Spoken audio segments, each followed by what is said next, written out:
Okay, folks, hello. Good morning, everyone. Welcome to the conference that we're having, Affordable Housing in Santa Cruz, Diverse Perspectives on Our Crisis. And I think, of course, it's really wonderful that we had a solar eclipse to start things off. Really, not every conference does that, you know, but I think it was Lyra's arrangements that actually took care of that. This is one of the series of events that our Downtown Our Future is hoping to have continuing into the future, bringing people together from very diverse perspectives in the community to talk about serious issues with no set agenda in mind other than to talk with one another and see where we might go from there. Water, transportation, public space, there are any number of big issues that we'd like to pursue in the future. We will have 3 panels today. And I can only say that with all the conversation we're going to have, it's going to be only scratching the surface. I want to thank all the panelists who are speaking today, very much appreciated. I want to thank you for attending, and I especially want to thank Vera Filippini for the manifold efforts that she has given to get this thing to happen in amazing detail. So thanks to her. Thanks also for special help to Bob Morgan, Lisa Ekstrom, Rick Longinati, and Susan Renison. So I also want to thank the co-sponsors of the event, Housing Santa Cruz, the Student Housing Coalition, Monterey Bay Economic Partnership, the Campaign for Sustainable Transportation, and the Santa Cruz Climate Action Network. We wouldn't be all here together if we hadn't reached out to these multiple directions. So thanks very much. And then as we gather in this place, particularly in this place, we acknowledge that the land upon which we gather is the unceded territory of the Awaswas-speaking Yupi tribe, a people of the Amamusan tribal band. It's especially important talking about the community issue of affordable housing that we ask you to join us in recognition of that history and respect for those people. We're going to have some brief remarks now from a person who doesn't need any introduction, but we're very grateful that he came. And I will say he was a speaker, he was a state assembly representative for the 27th district and speaker tempore of the state assembly, and has lectured and taught at various colleges and universities, and is presently the mayor of Santa Cruz. Fred Keeley, welcome and thanks for being here. Well, thank you very much, John. Thank you all so much. There isn't a topic in the city of Santa Cruz more important than what you're going to be talking about today. I arrived in this community in 1977. Other of you arrived here before that, others of you have arrived after that. And I think what we all perhaps share in common is that we're madly in love with this community, with where we are on our planet's surface, all of the wonderful benefits that go with that, natural beauty, a real University of California, a community that has all kinds of quirkiness that draws us here, wants to nourish our souls in certain ways. But if I understand the purpose of this, today is how did we get here, where are we, and where are we going? So I'm going to dance across the top of those because I can't do it in 15 minutes and you don't want me to do 3 hours and 15 minutes, so I won't. I'm going to start by talking about one of the 2 most important people in the last 50 years in the Monterey Bay area.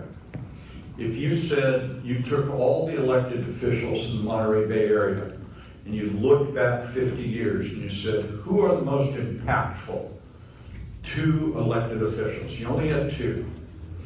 I think almost everybody in the Monterey Bay area would easily say Leon Panetta. That's an easy one. What did he do in Congress? Chief of Staff to the President of the United States, CIA Director, Defense Secretary. Whether you like or don't like what he did, you can't argue about whether he's the single most impactful elected official to come out of the Monterey Bay area in the past 50 years. The second one will surprise some of you and not others. The second one is with us today. The second one is Gary Patton.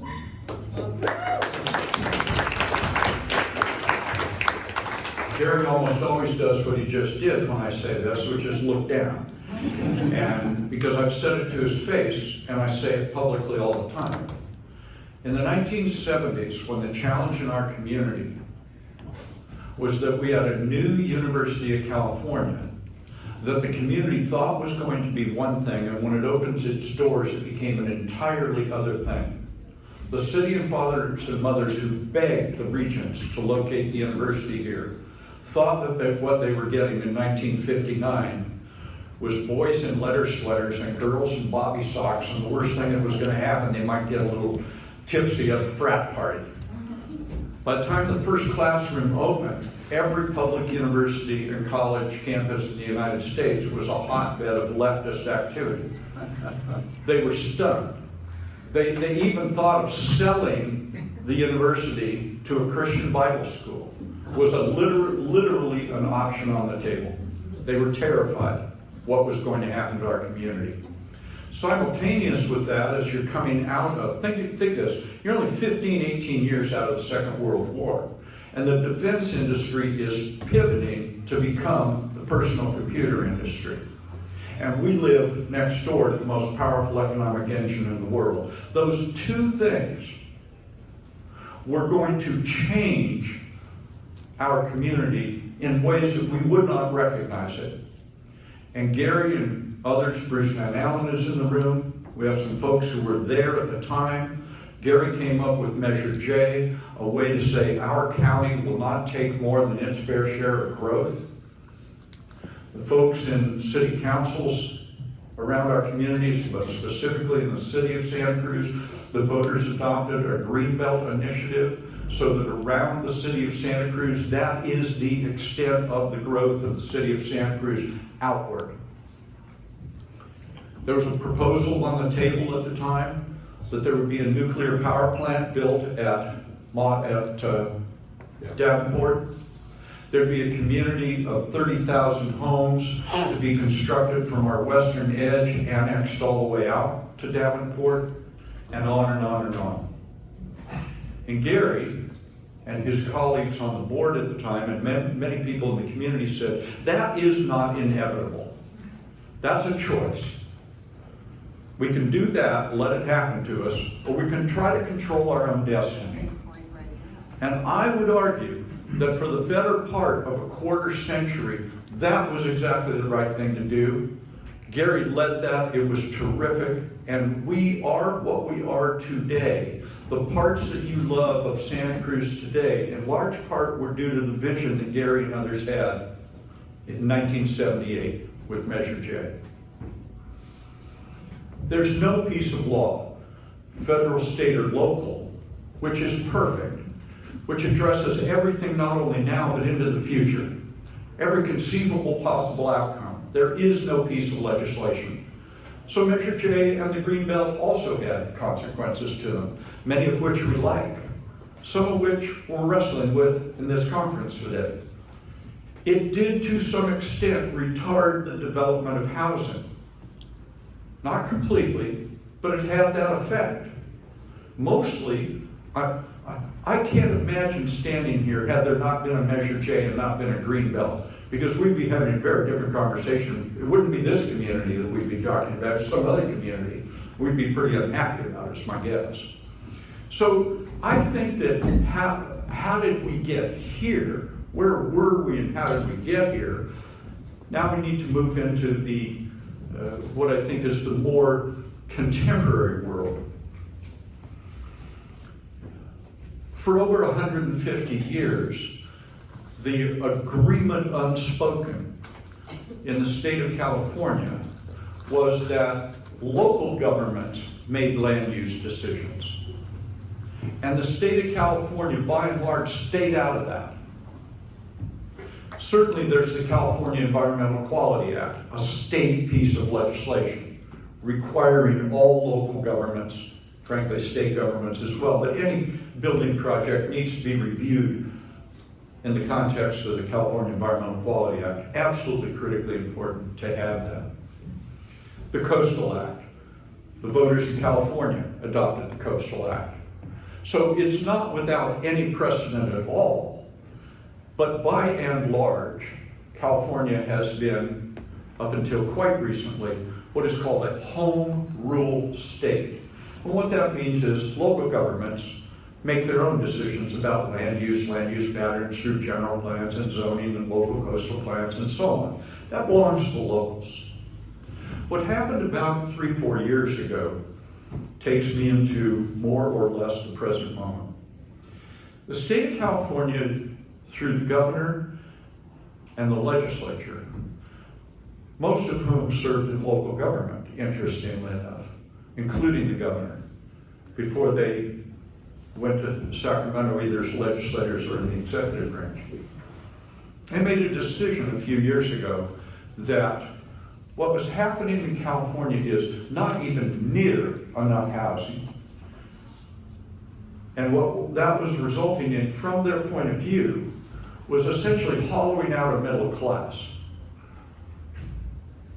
That folks who have got property, and given the inflationary nature of the real estate industry in California, that you have a group of folks who can play in that market, and you've got a group of folks at the very bottom of it who are something close to destitute, and you've got a hollowing out, and it isn't a California phenomenon, it's a national phenomenon, but we don't do any better here than anyplace else. There's a hollowing out of the middle class.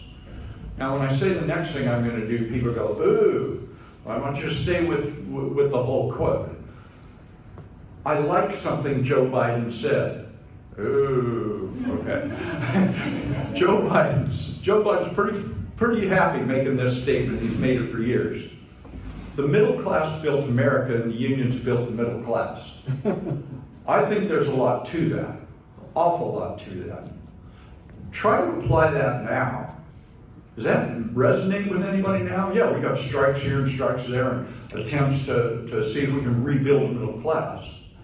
But largely the challenge to the middle class in California is housing. And so the question now comes where we have these two intersecting values. We want to be in control of our own destiny. We want to be able to say, whatever we vision the character of our city, and those things that we want to preserve and those things we want to bring about, is somehow, maybe in conferences like today, we can figure out where as a community we've got enough overlap, enough agreement with each other, that what we can do is manage towards that. But what the state has done is put us in a very awkward position. For example, it used to be if you had a certified housing element of your general plan, and now I'm getting in the weeds a little bit, that was great. But if you didn't, all that happened was that the state withheld its community development block grants from your community. Well, there was a time in Santa Cruz where both at the city level and the county level, that was worth telling them, keep your money. Because what we would have to do as the city or county of Santa Cruz to get our housing element certified is antithetical to our values. You want us to grow too much. So we're not going to do that, you keep your money. That is not the world we live in anymore. Without a certified housing element to your general plan, the state in essence says, we'll be your planning department then. We'll do that. The state is passing legislation such as for certain projects over 30 units and other projects, certain characteristics, the local government can no longer require any parking. Any. What are you going to do? What do we do? Is there a person in this room that thinks that you can build whatever you want over 30 units and not have 1 unit parking? Maybe there's some people who believe that. I don't think that's what most people believe. So essentially the state has privatized the question of parking. This now sits in the offices of the developer. And they will apply a market test to that. Could I rent or sell these if I have this amount of parking versus this amount of parking? So now it's a decision not made in the public by the public. It's a decision made privately. I could, and I'm not, going to go on about the parade of bills in the legislature that have been passed. The governor just signed 36 new bills, which have taken away more and more and more local authority and discretion and made local governments largely functionaries. Functionaries. Now, some of you will say, well, that's not so bad because we're finally going to get a lot of housing built. Others of you are going to say, wait a minute, where is that housing? How tall are the buildings? How much density? How much of it is affordable and so on? All of that is absolutely, legitimately in the conversation. There's a ballot measure, just qualified. Well, I don't know if it qualified or not technically. It is going to qualify. It's not even going to be close. Susan and others have done a great job of going out there during a very difficult time to gather signatures. Imagine going out in the summer when the students aren't here and in a very few months try to gather the requisite number of signatures. They not only got those signatures, what'd you do, Susan? 100% over or more? I mean, it's a very huge number that they got. Because there is a sentiment in this community that says, now Susan and I are going to probably disagree on how you get those signatures, but if you say to people, do you want tall buildings downtown? People are going to say no. You say to people, do you want 25% affordable housing? Yes. Of course we do. Now, the question comes, is that the entirety of the conversation around what we are facing? And I think the answer to that is no. Now, the ballot measure is going to be the ballot measure, and we are in this community going to have a very robust, nuanced, ethical debate about what the right way forward is. How do we meet this requirement the state has put on us to build, to plan so that what can be built in the city of Santa Cruz is 4,000, I round up, 3,000 something, but I call it 4,000. So 4,000 new housing units across a range of affordability measures in the city of Santa Cruz. And later on, when Susan and I engage in the next few months around this, part of my argument will be something like this, that it's not a choice between, you see, when Gary in 1978 was doing his work, it really was a choice about, are we going to grow substantially or not? And we were legally able to put Measure J, the Greenbelt Initiative, in response to that. Now I think it may be a rather different conversation. A conversation that has to include the real consequences of basically telling the state to go screw itself. Where is that 4,000 going to pop up around the city? That is going to be a very healthy, vigorous debate. Because I believe, let me pause and do one thing. This is my 51st year in politics, not my 51st year as an elected official, but 51st year in politics. And hopefully I'm moderately educable. So I've learned some things about public processes and how people feel about things. One of the things I've learned is that you can argue with anybody about anything except their feelings. I learned that a little late in life in personal relationships, but in public life, in this work we do, that part has always run true to me. That Susan and I can debate the merits of her proposal. Gary and I used to debate each other all the time when we had 6 overlapping years on the Board of Supervisors. My friend Bruce Van Allen, he and I argue about things. But what I know is I never say to Bruce, you're upset about that, you shouldn't be upset. No, we can't argue with him about his feelings. Right now, I think we're in a feeling space about our community. We're very concerned. It bothers us that our community might be changing in ways we're not comfortable with. And I think what adds to that feeling and that anxiety is there's a very great degree to which we're not in charge of that any longer.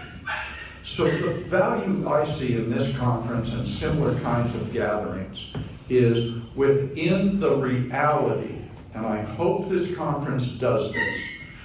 This is not a conversation in this room in 1978, 88, 98, 2008, 2018. This is a conversation here in 2023 with the legislature and the governor doing every possible imaginable thing to tear down every barrier to any kind of development.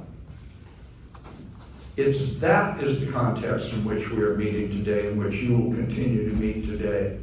I think that needs to be front of mind, because if it's not front of mind, we would be talking about and working on something that contextually misses the facts that frame up this conversation.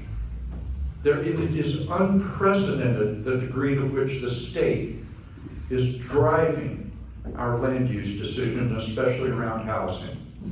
And so for us to retain control of our community's destiny, and in order for us to see where the housing is going to happen, and what height it's going to be, what density is it going to be. You can make an argument that if you can have 4,000 units throughout the city, does it make sense to try to put 40% of those in your urban area and lighten up the touch in all the neighborhoods? That's a legitimate issue to debate. And I think you're going to do that today. I will close with this because I've exceeded my time. John, thank you for letting me go a couple minutes over. It's an extraordinary honor to be the first directly elected mayor of the city of Santa Cruz. Let me tell you what that isn't. I'm not the boss of Santa Cruz. I didn't run to be the boss of Santa Cruz. There's still 6 other elected officials, city council members. They're all going to, by this time next year, close to this time next year, they'll all be elected by districts. I want you to think about that.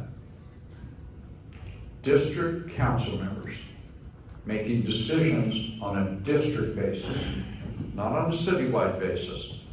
Issue number 1 for every single elected official on the city council 1 year from now is, what about my district? How does this affect me? How much growth is going to happen in my neighborhood? How tall are those going to be? How intense is that? What does SB 9 and 10 say about that? Where's the extremely low, very low income housing going to go?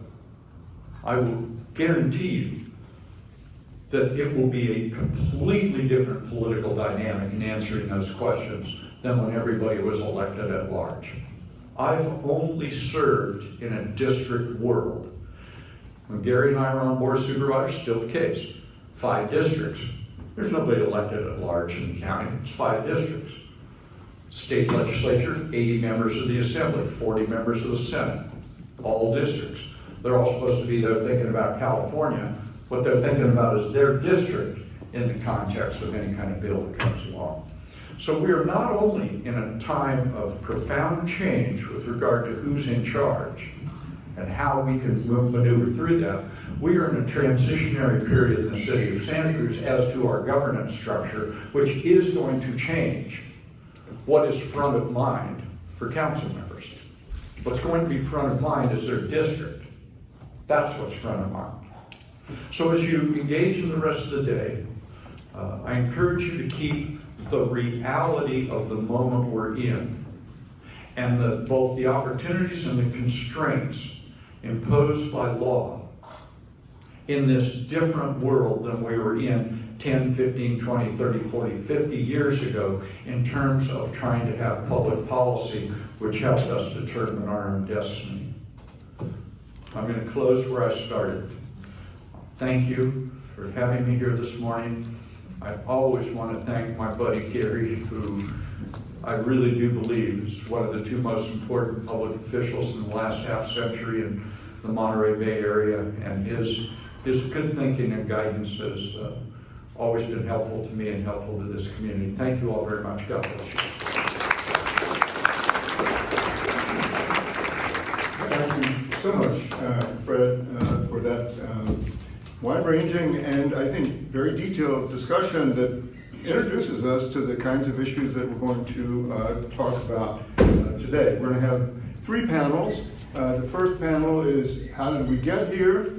And we're going to have three different presentations. First by Gabriel Sanders of the Monterey Bay Economic Partnership, then Gary Patton, who's already been referenced by Mayor Keeley, and then the UCSC research team on displacement, and that includes Miriam Greenberg, Elena Losada, and Julian Cruz. This is about how we got here, and of course we always think about history as what happened in the past, but the truth of the matter is that we're somewhere close to what Marxists used to say. I don't quote Marxists often, but they say the future is entirely known, it's the past that's unpredictable.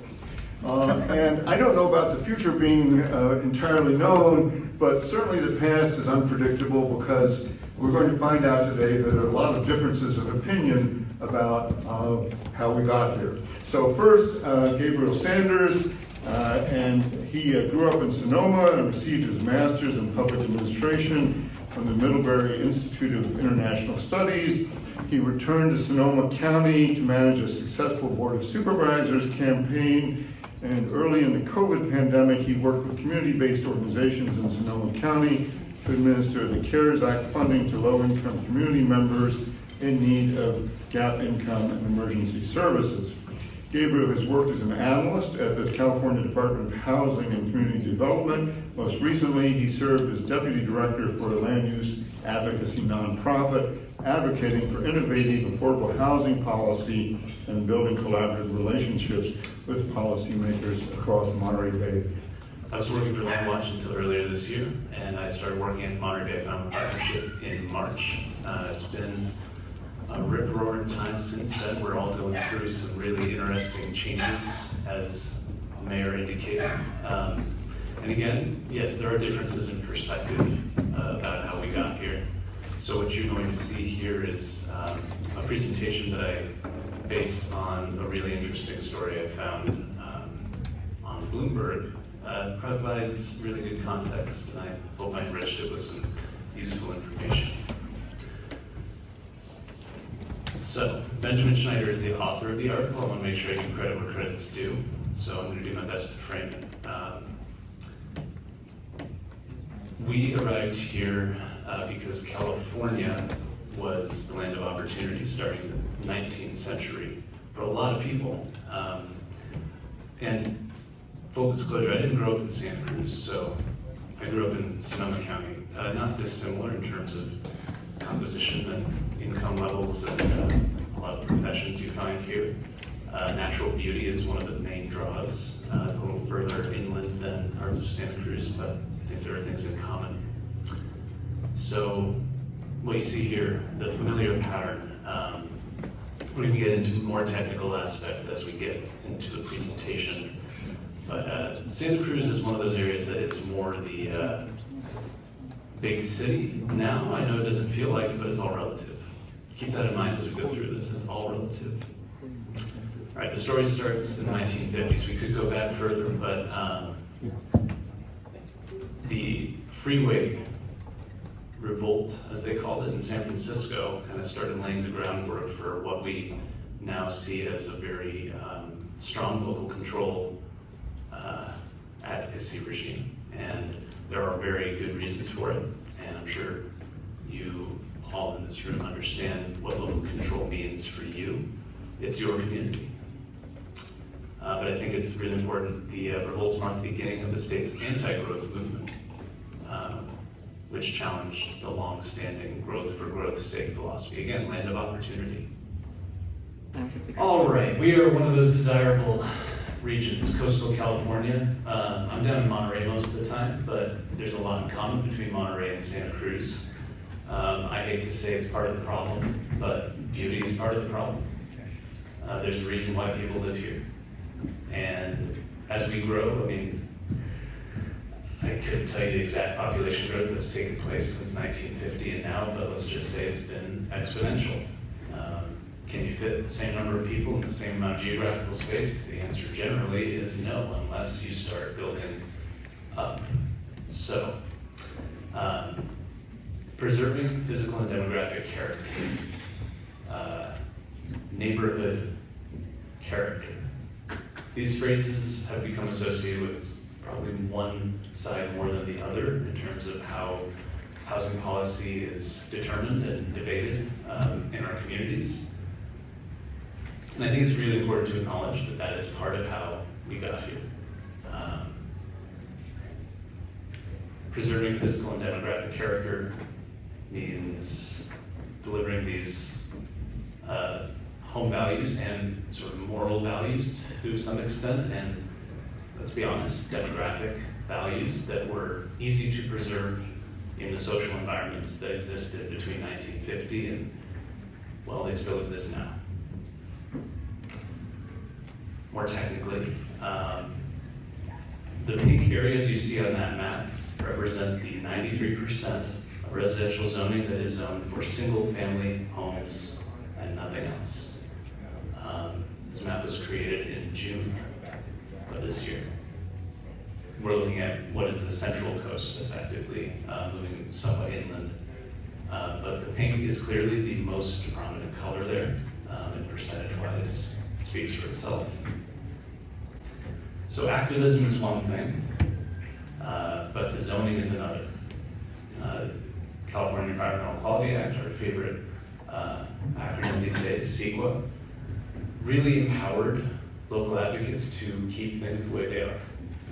Often for good reason, often to protect important natural resources and the beauty that draws people here that they have every right to want to protect.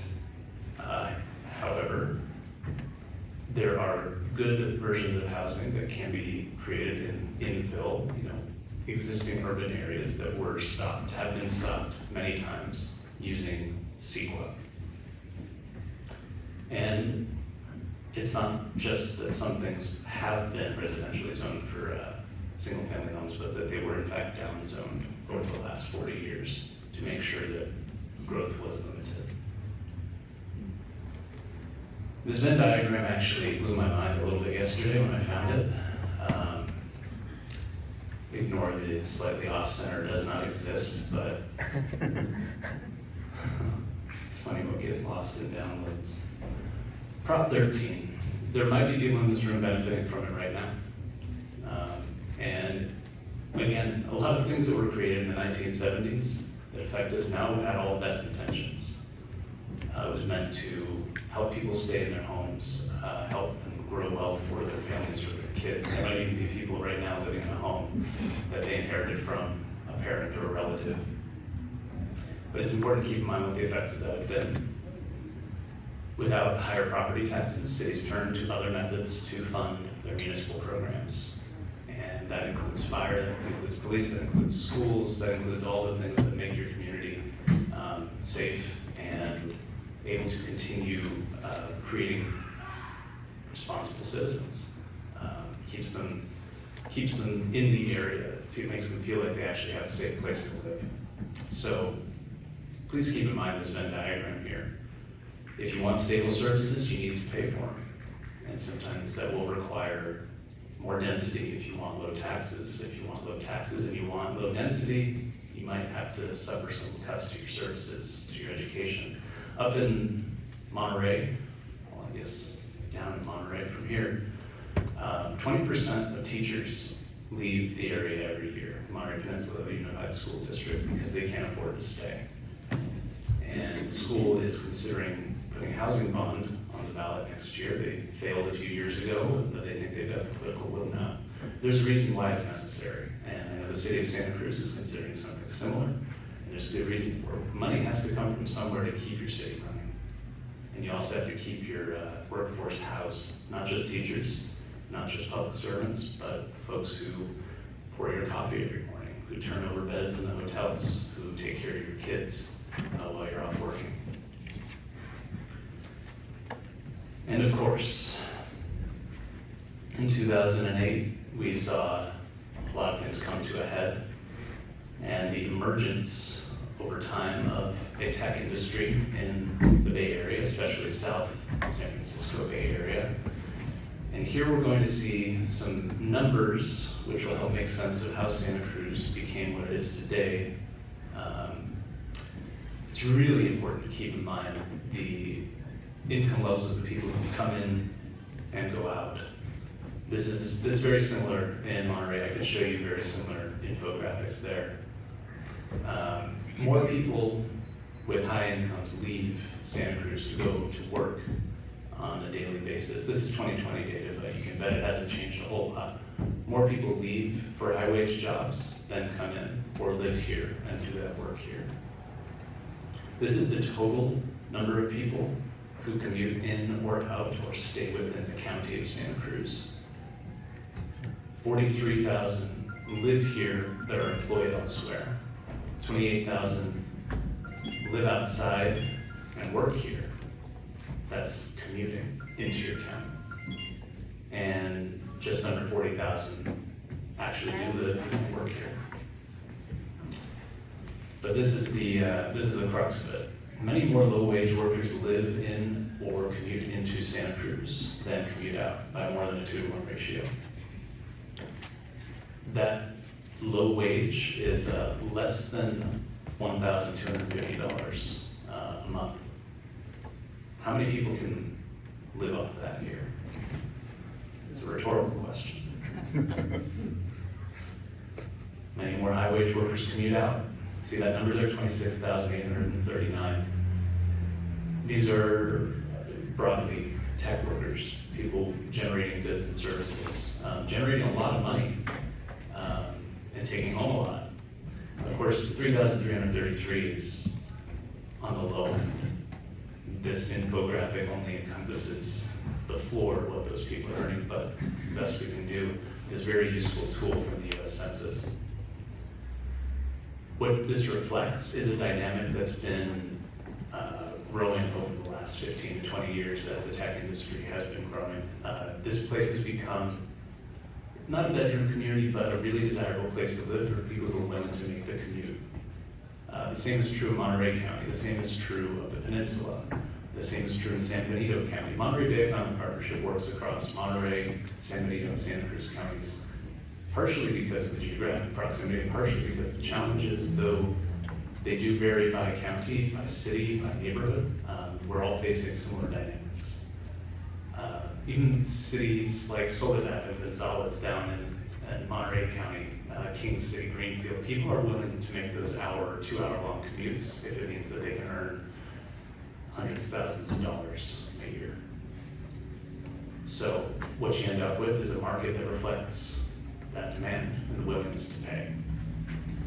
And when you don't have property taxes from many old properties, you end up with a market dynamic that motivates people to build expensive single-family homes that you can charge property taxes on over the last 30 to 40 years.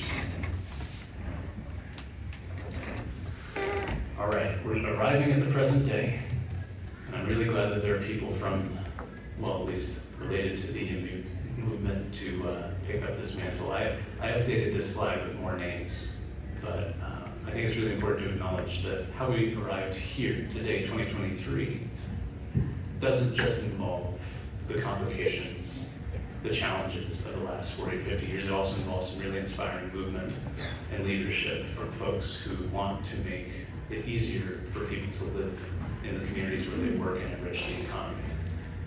So you see a couple of leaders on this page. Scott Wiener, who's responsible for a lot of the legislation that got signed this year and over the last 5 or 6 years. Some of it you might have issues with. Some of it is going to make your community more vibrant. Buffy Woods is another. Again, there are so many more people to name. That's of course Sonia Trouse at the top. who's responsible for the organization that provides so much leadership. All right, so I'm going to draw to a close here. What's unprecedented about the union movement is not their ideology, but their political power. This is, again, a quote from the article I brought from Bloomberg. But the power of this graphic, a lot of you may have seen this already. I'm sure it's been in a lot of presentations over the last 10 or 15 years. But it's something to keep in mind. And it just demonstrates the difference between what we've gotten used to and what we have to get used to. Change is the only constant. And I think I'll leave it at that.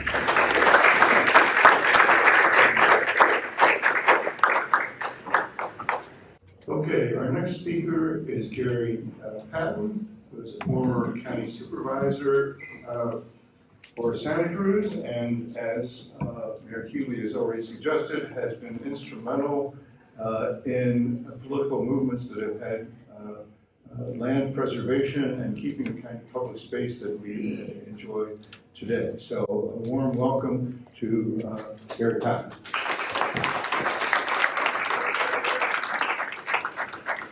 Well, thank you, John, and thanks to the sponsors of this very important gathering today. Thanks, Mr. Keeley, for your recognition. I just want to say, it was nice to be recognized as somebody who's been the most impactful person in like the last 50 years. But if you want to take it from the Santa Cruz Sentinel, and now that's always a problematic source, I was kind of proud. The Sentinel never supported anything I stood for or did. But in the year 2000, the Sentinel said I was one of the most two impactful persons in the 20th century. Oh, wow. So thanks for your recognition, and I'll stick with the Sentinel. But when you think about what is happening here today, past, present, and future. I am the past. I'm over, right? What I worked on has come and gone. When you talk about the past, it's in the rearview mirror, not in what you're looking through the windshield and seeing in the future. In a very gentle way, Fred did sort of say that, and Gabriel certainly said that. And I'm going to talk as much as I can about how maybe we need to reevaluate that the past is behind us and it doesn't have anything to tell us about what we should do. Now, one of the things, and I have a couple of students in my classes up at UCSC, because that's mainly what I'm doing these days, is teaching classes in the legal studies program at UCSC. And I try to tell these students, in fact, I have a little blog, I write a blog posting every day. I have a blog called Worldview 101, and I try to get them to read it. I'm not sure how many of them do, but one of my observations about observation is central to my understanding of how we deal with the world. And I'm going to really be talking about how we deal with the world as citizens, as people who believe that we run our own government and that the government should achieve what we want. And this is an important distinction. We are observers of the world and we see what is happening. But we don't have to conform to what's happening. We can change what's happening. Now that was my governmental experience. If I get any plaudits and kudos, it's because I was associated, and I didn't do it myself, believe me, I was associated with community members in Santa Cruz County. When I took office in 1975, I was elected in 1974. I was 29 years old in 1974. I was the youngest county supervisor in the state of California.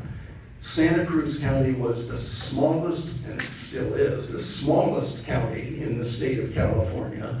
The city and county of San Francisco, not really being a county, it's a city and county. It has a completely different governmental structure. Smallest county and the fastest growing county in California, the 5th fastest growing county in the United States of America.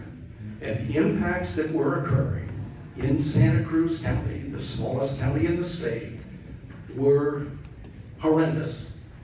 The people who lived here didn't like what was happening, what they observed. Maybe you don't like what you're observing today, and so what I don't. What I'm suggesting is the lesson of the past, since I'm here representing the past, is you can change the future by the actions you take today. And much less than any specific thing that occurred during the time I was on the Board of Supervisors. That idea is the important lesson from the past, because we have proved here in Santa Cruz County that we can change the future by our political and community action today. So I don't want to tell you what's happening to you. You're going to have some more people telling you that. You've already heard a little bit about that. I want you to think about what you want to happen, and then let's figure out the strategy for getting that done. And just as an example, because Santa Cruz is a small little place, shortly after I got on the Board of Supervisors, the federal government, including President Jimmy Carter, who was a very nice, democratic, liberal kind of a guy who I've admired greatly ever since I heard about him. They had a plan to develop offshore oil drilling rigs. This is why Leon Panetta is an important person. Up and down the California coast, including in Santa Cruz. And so Santa Cruz didn't like that. What did we do? We organized an OCS, Outer Continental Shelf, local government coordination program. And we got contributions from every coastal county up and down the entire state, except the city and county of San Francisco. And Republican counties, Democratic counties, we organized that. We hired somebody who is still working on these issues, a guy by the name of Richard Charter, whose name should be in glory. And we went to Congress, because this was a federal program. And we went by way of the state government, who joined our effort.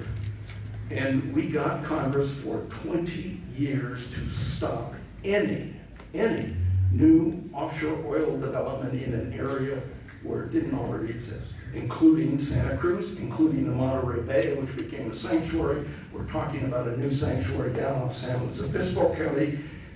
Santa Cruz County people did that. That would not have happened without governmental action, political action at this local level. Now, what I'm really known for, and I'm going to talk just quickly about the growth management things that I am known for. What I'm really known for is, quote unquote, saving Lighthouse Field. Because I came to town and I was like a young attorney, I was doing divorces, I was doing highway patrol officers demanding oral sex from people they stopped on the highway, and I was suing them. I had a lot of interesting cases. That's just one. And I got hired to represent the, say, Lighthouse Point Association, who was fighting the development on Lighthouse Field, unanimously supported by the City Council, unanimously supported by the Board of Supervisors. They joined together in a joint powers authority with the Southern California developer to develop everything on Lighthouse Field, all 38 acres, high-rise hotel as big as the Dream Inn, convention center, big condominiums for the wealthy, and a shopping center as big as Rancho Del Mar, if you're familiar with that in Aptos. Huge shopping center, 7 acres of surface blacktop parking on the iconic Lighthouse Field, the last remaining open space right on the coast of the city. Now, if you look at a picture of a map, all of these streets come down from Bay and they just run into Lighthouse Field and stop. Now, there could be a lot of housing on Lighthouse Field. If housing is the only thing you care about, you don't care about saving Lighthouse Field. And I do believe with Scott Wiener and these other great state legislature leaders you just heard about, you could get the state to turn it all back for housing. I mean, we're really serious, Mr. and Mrs. State legislators. We want to develop Lighthouse Field to put housing here. Is that the community you want? If it is, we got a lot of opportunities. If it isn't, we got what we got. We stopped the development of Lighthouse Field. I wrote an initiative measure. Initiative measures are a good way for the public to vote, decide what they want. But said the city couldn't use its land to do that. It kind of helped pull the plug on the development. We subsequently got the state to acquire it and save Lighthouse Field. Okay, what the point is this: we can change the realities. Now, do we need to change the realities about housing? Absolutely. We absolutely do. And do we think that if we took a vote or a poll or knocked on doors or talked to people in Santa Cruz, the city of Santa Cruz, the county of Santa Cruz, that they want to exclude everybody? That they don't want any new people being able to live here? They would like people to live here who are not super rich. That's what they would like. They would like ordinary people to live here. Measure J, which is my accomplishment as a county supervisor, had a number of policies, and one of the policies was that 15% of all new housing units developed in Santa Cruz County would be permanently protected to be available for sale or rental people with average and below average incomes. The city, a year later, did the very same thing, and the city has now upped its inclusionary percentage to 20%. I know that Supervisor Cummings tried to do that at the County Board of Supervisors. He just was elected in last November and took office in January. 3-2 vote against that on our Board of Supervisors just very recently. Next November, there'll be another election. There'll be a chance to change that. There's this initiative measure that's in the city, the so-called Housing for People initiative. It would mandate 25% inclusionary, affordable housing permanently protected for affordable people who can afford only an average income type person. And, you know, the state has superseded that. They've added units. You can have units if you're a developer. You don't have to follow that. The state has superseded what we locally have said, and we are for affordable housing, and the state legislature was against it. And where has the state taken action with all these bills? Where has it taken action to say, in the state of California, every time a developer develops more than 5 units, they've got to make 15% of those units permanently protected for average and below average income per year.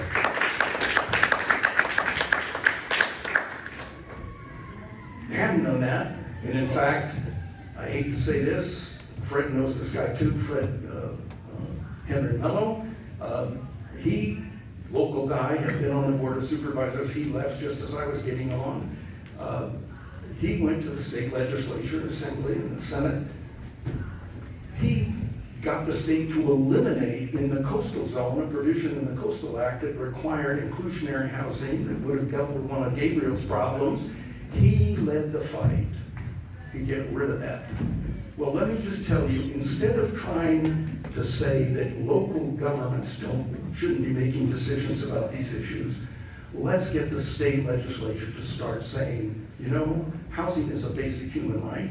Our budget And our regulatory requirement should insist that the communities, when anybody builds anything, there be a big chunk that's gonna be available for ordinary income people, permanently protected. Here, here. Because what's happening is speculative values, and it's a national problem. Offshore oil, we acted on the national level. Fred, I think would back me up on this. Why can local government actions be effective? Well, number one, because local officials are the most powerful officials you'll ever deal with. There were 3 people on the Board of Supervisors, I was one of them, a couple of others. 3 people voted for our affordable housing provisions in Measure J and to save farmland, which has saved jobs and made this treasure trove of agricultural bounty here in Santa Cruz County, that said we're going to have smart growth, we're not going to sprawl, we're going to build density. That's what our local rule says, we're building density. But let's just understand that your local officials are powerful because it doesn't take too many of them to change the policy. 4 on the city council, which could include the mayor, he's one of them. 3 on the Board of Supervisors. And you know one thing about these local officials? They're taken very seriously by state and national officials. And why is that? Because of course they're just elected by these massive amounts of money that they raise. And the only person who has any chance of beating an incumbent elected official at the state level is some local official in their district. And they worry about them, and they take them seriously. And let me just tell you, don't give up on Santa Cruz County's ability to provide affordable housing without destroying the community. As Fred alluded to Susan, there she is. She's one of the people who put that initiative that's going to qualify for the ballot. We're pretty sure on the ballot coming up, I think next March. They raises the affordable units called Housing for People to 25%. It won't get 25% because of the state, but it also says secure your right to vote on height. It's an example of what we need to do locally. Santa Cruz County wants affordable housing.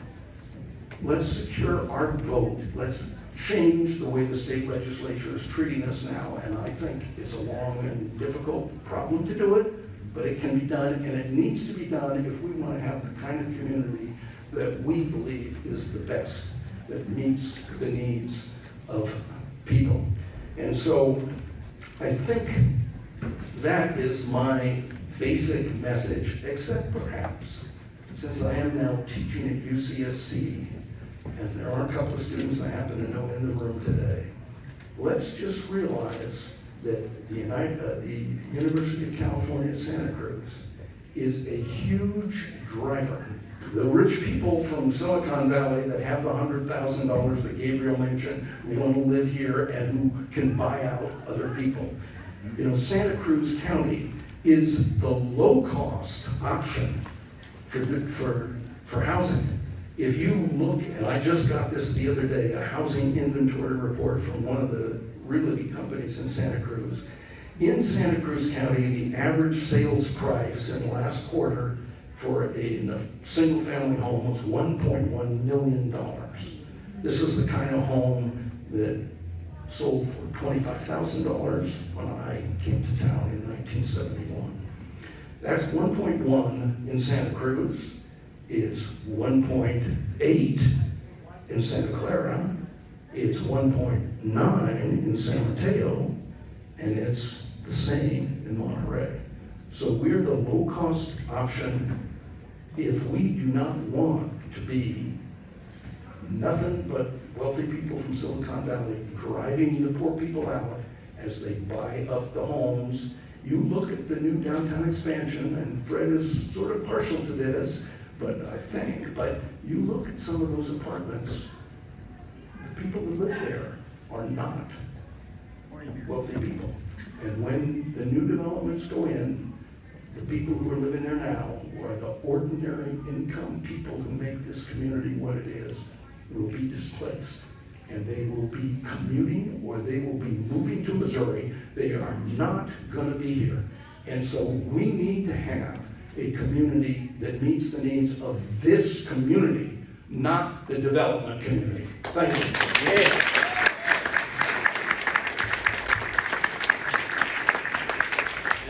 Yeah. Thanks very much, Gary. I will say Missouri is a nice place. But, My grandma's from there. I think Gary represents more than the past, as he claimed, but we now have a panel that certainly represents the future. The UCSC panel led by Miriam Greenberg, that includes Elena Losada and Julian Cruz.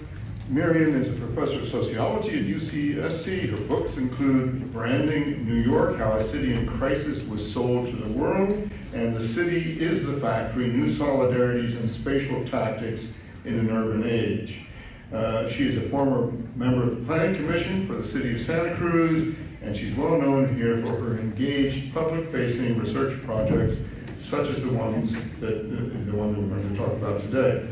Elena Losada is a fourth-year PhD student in sociology at UCSC, working on mixed methods research related to rural and urban socio-spatial change, housing justice, and transportation. And Julian Cruz is a UCSC undergraduate studying housing displacement and researching anti-displacement policy strategies. He's also worked on research projects studying trends in statewide housing policies.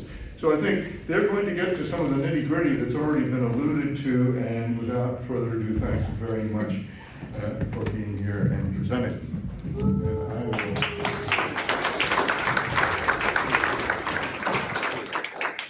Thanks so much, John, my colleague in sociology, for inviting us and organizing this event along with Lyra and others, and for all of you for being here. I know and have interacted in various ways over the years with a number of you, and it's wonderful to have different groups coming together in different constellations, knowing that so many people in this community care so deeply about this issue, and that we've tried a wide variety of approaches over the years and are continuing to try, recognizing, as I think we all do, how, as has been said, beautiful this community is, how much we love this community, and how the major issue facing it is the affordable housing crisis that we're contending with, and that seems to get more extreme in the, I've been here since 2008 now, only more extreme over the years since I've been here, and certainly has a longer history behind it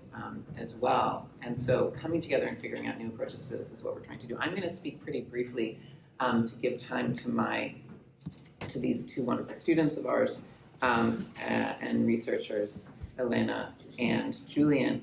But just to say, not doing a huge history here, more so to try to frame some ideas that might help us think about ways forward as well. Some historical context and thinking about an approach that we think can address some of these historical roots of the problem. And that has to do with just this idea that our community, similar to other communities in the United States, in California, is experiencing gentrification, by which we mean the impact of investments and development on increasing the cost of housing and in changing the demographics of the community to make it more wealthy, more white, often older. So changing things in that kind of gentrifying way, as well as changing the underlying cost of living here. And recognizing that gentrification is associated with displacement. And Gary was just mentioning that in the final part of his talk, and that displacement, the researchers who study displacement often think about this in two different ways. that there can be displacement that is directly caused, and by the way, isn't always caused by gentrification, but gentrification can be a cause of this displacement, and as a result of people being priced or pushed out of a community. And there can also be indirect displacement, which is sometimes referred to as exclusion, where people can't afford to move in who otherwise would move here, to be close to schools that they're going to be close to jobs. Thinking about Gabriel's image there of all of these workers who would otherwise, prefer to live close to their jobs, who are working and running things for us here in Santa Cruz, who are public sector workers and teachers and others, but who have to live farther and farther out. So those folks are excluded, and then the others are being pushed out directly.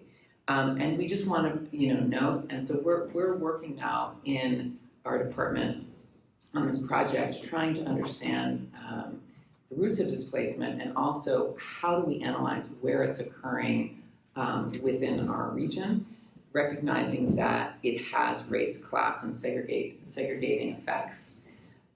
Recognizing that we are similar and different from other communities. We are connected to communities who are experiencing housing crises throughout the state of California, obviously, which is the one, if you look at the statistics from the National Low-Income Housing Coalition and their out-of-reach reports, going back to the 90s, the cities and communities in the state of California in the country that have been the most out of reach have been in coastal California. So, and Santa Cruz has topped the list in the top 5 to 10, going back to, through the 90s. And we are joined, obviously, by our neighbors in the Bay Area. We're joined by, down the Central Coast, often down into Southern California as well.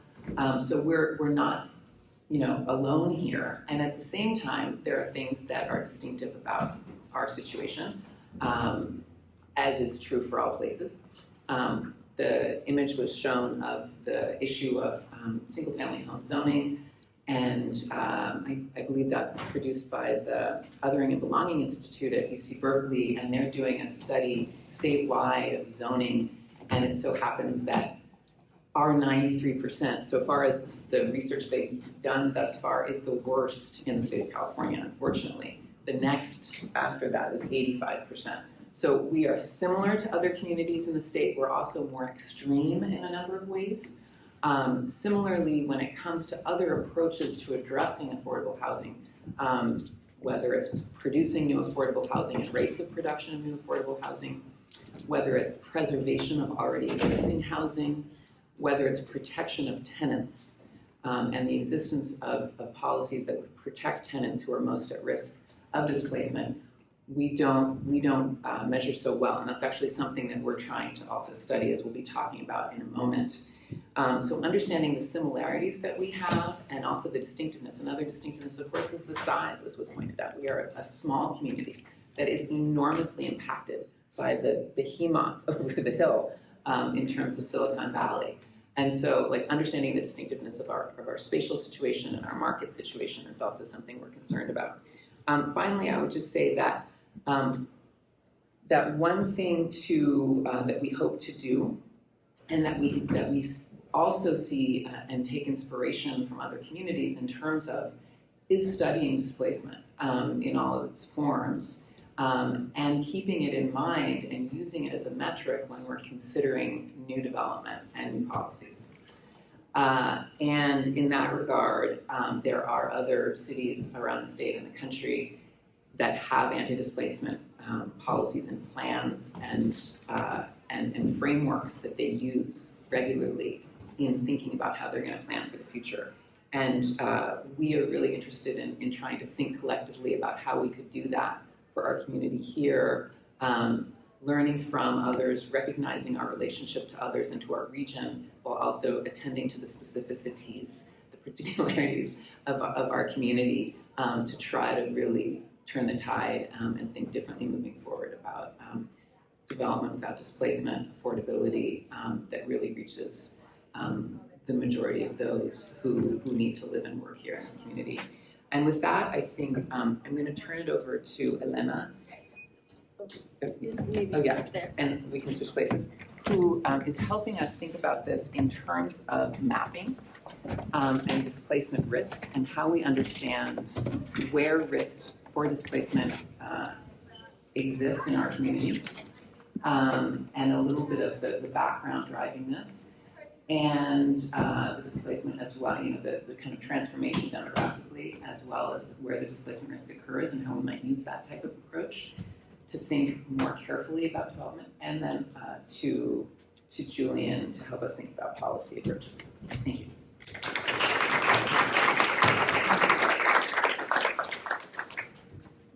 So hi everyone. So spring quarter of last year, I worked with students in a Miriam senior seminar to take on this endeavor of mapping displacement risk in Santa Cruz. And this is not a new project, like Miriam mentioned.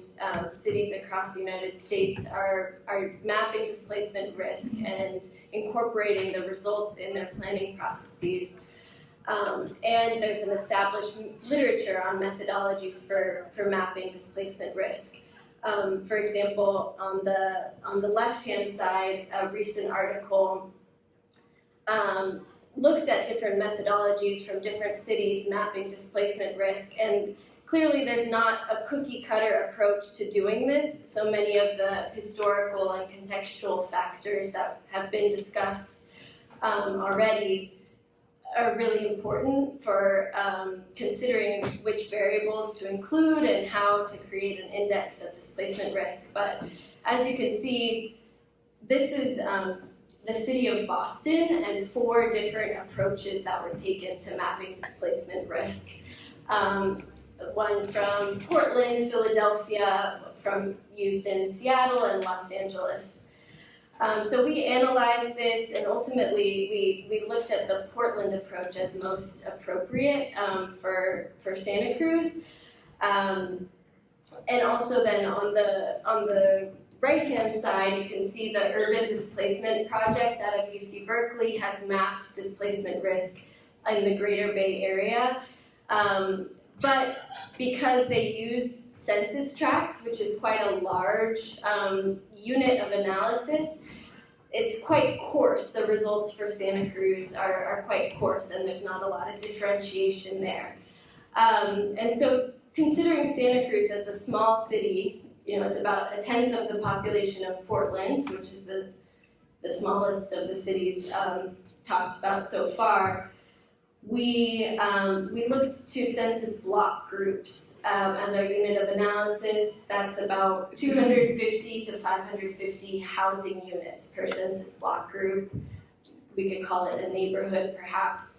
And just important to note here, as you can see, it's based on density. So closer to the city, the area of the census block groups is much smaller compared to the rural census block groups. And the eye kind of gravitates towards the larger areas, but important to remember as we look at these maps, that doesn't mean there's more population there or more, dynamics happening. So these are all the indicators we included in mapping displacement risk across 3 dimensions. So the first is population vulnerability today.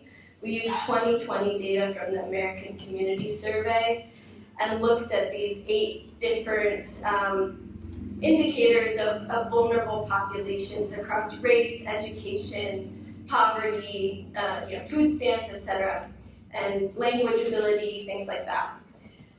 The second dimension is demographic change. So this is basically a proxy for gentrification across the last 10 years, 2010 to 2020. So we looked at increasing white populations, increasing affluence, and increasing education levels as ways to think about gentrification occurring in different neighborhoods of Santa Cruz County.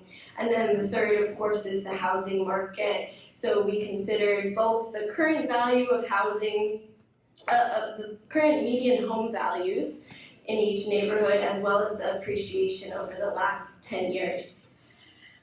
So just because we're talking about how we got here, just to zone in, to hone in on one of these, which is the median home values. So of course we all know how much it's gone up, but putting a visual to it, this is the inflation adjusted median home values in 2010, and then in 2020. Which was already spoken about to some extent, but it's quite a drastic image. And including that, these other historical and current factors, we built an index, and rather than just saying there's risk of displacement versus no risk of displacement in a certain neighborhood, we built from others, drew on other approaches to typologize displacement risk, and these three categories: potential risk, which are places with a vulnerable population, but that still have relatively low home values compared to the county and haven't seen gentrification. Imminent risk are places that do see that do still have a vulnerable population, and also have seen rising home values in the last 10 years. And then third is active displacement, so places that have seen gentrification and rising costs. But still there are some vulnerable populations there. And then other neighborhoods, of course, are exclusive neighborhoods where there's relatively low concentrations of vulnerable populations. So we have two categories that are more exclusive. So here's the map of Santa Cruz County. The polygons are the districts in the county. This is the potential, all the census block groups that were categorized as potential displacement risk. So pretty much all of the havens of relatively affordable housing, but do have vulnerable populations, places to target in particular for preservation and protection policies. And this is the imminent displacement risk added on, places that are with rising housing costs, but still vulnerable populations, and then places where active displacement is occurring. So just to highlight a couple neighborhoods very quickly. So for example, Beach Flats in Lower Ocean is categorized as a potential displacement risk, where there are concentrations of affordable housing still. Near Lagoon, imminent risk of displacement, as housing costs are rising. And then the downtown area categorized as active displacement. And just as a last point, this is just zeroing in on the Santa Cruz City area, and of course there's factors that are not included in this displacement risk mapping, like new developments that are coming. So of course those factors will change the dynamics of displacement and gentrification. And with the turquoise circles, you can see these are the market rate planned and approved buildings over 5 units. And we can see the neighborhoods where those are located. So with that, I'll turn it over to Julian to talk a little bit more about policies. Thank you, John, for the time to speak here. Oh, cool, we're on the slide. Okay, so before I jump in, I just want to remind everyone that those maps you saw, those dark pink and purple shades, those represent the faces of hundreds of people in each of those neighborhoods who are being forced to make really tough choices about whether they get to stay in their community or they get to keep their housing. Those are faces of people who are choosing between basic needs and being able to pay the rent. So that is who we're talking about when we talk about policies that are needed. And with that, I'll jump into the policies. So the housing crisis in California is a crisis by design. It is the result of decades of intentional policy choices that we made to create an exclusive housing market that would benefit property owners and keep neighborhoods wealthy and largely white. It is a policy by design, or it is a crisis by design, and it is also a crisis that using policy we can address. So I wanted to start with how we got to this place using policies, and probably the big thing to emphasize here is exclusivity. Our housing market was designed with exclusivity in mind. So we can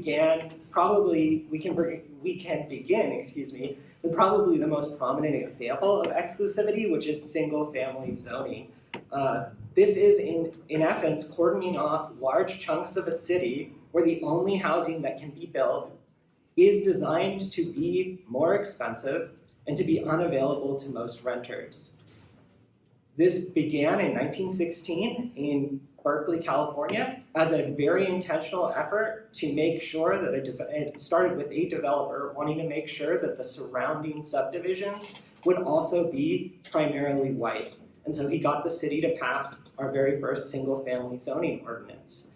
And since then, single-family zoning has taken off. There's only one place in all of California where less than half of all residential land is single-family zoning.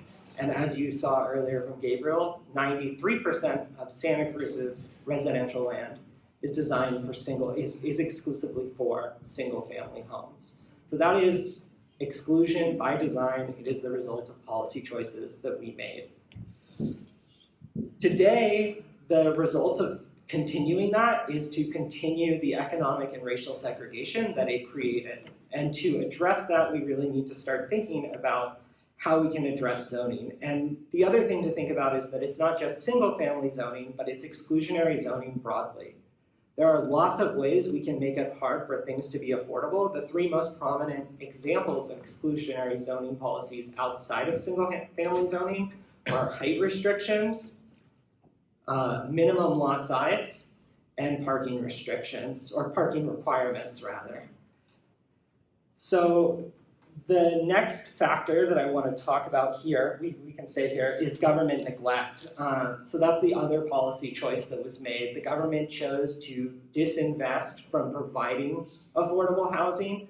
Some of that is the result of local action to make sure that the government couldn't do that. California's state constitution puts pretty big limits on local government's ability to finance and fund affordable housing development and preservation. And so, thank you.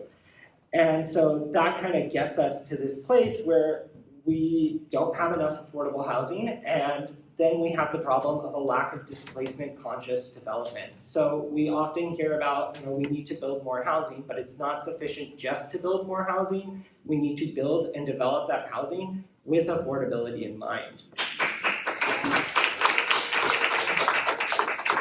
So for example, here we have the map that Elena was showing earlier, and you can see those dark colors represent, where displacement is really bad. And you can see that a lot of development, market rate development, is happening in those areas. And the result of that can be that you add to inequality, that you raise property values and the incentive to charge higher rents in those areas, and as a result, you accelerate displacement. And so we have to think very hard about making sure that development is designed with affordability in mind. Okay, so what we've been working on is a policy toolbox and scorecard of anti-displacement strategies. And there's a couple of takeaways that we have. The first being that we need to think about community conditions and tailor our policy responses accordingly. So the 3 Ps is this framework for thinking about how do we address housing affordability. And it's production, preservation, and protection for renters. And it's important to think about the order in which we do that. There's a lot of emphasis on production of affordable housing, but it takes a long time for that housing to come online. And in the meantime, all those faces in all those dark shaded districts, they need help staying in Santa Cruz. They need policies that will allow them to stay in Santa Cruz. So that's one of the things that we took away from this effort. Another thing we took away as we're thinking about these policies is that the policies themselves need to be comprehensive. That means that we don't just think about what is what is a level of inclusionary zoning, but we think about, is inclusionary zoning just for people with moderate income, or are we designing inclusionary zoning that will make sure that we build enough housing for people who are very low income and extremely low income? So how are we designing our policies to make sure they're comprehensive? If we think about things like putting in place eviction protection and regulation, what are we exempting from that? Are we making sure that it's designed in a way that it covers our most vulnerable residents? The next thing we took away was that policies need to be complementary. For instance, if you have regulations on when you can evict someone, but you don't have adequate funding for legal counseling in your city, then it's very hard for people to exercise those rights. So we need our policies to be complementary, and that's where this strategy of anti-displacement comes to mind. It's about more than one policy. It's about thinking about what works well together. And finally, that it should be designed with displacement in mind. And the example of this that I think is most helpful is in San Jose. One of the parts of their strategy is that they focus not just on where is affordable housing development easiest within the city in terms of state incentives and financial bonuses, but where are developments happening that are likely to cause displacement. And they direct affordable housing development into those areas, and they stagger development in a way that ensures that that affordable housing development is online before the market rate development comes online and starts causing displacement. And so that's just one example, but this is what we're taking away from our policy scorecard research as we try to develop something that looks at all of these factors.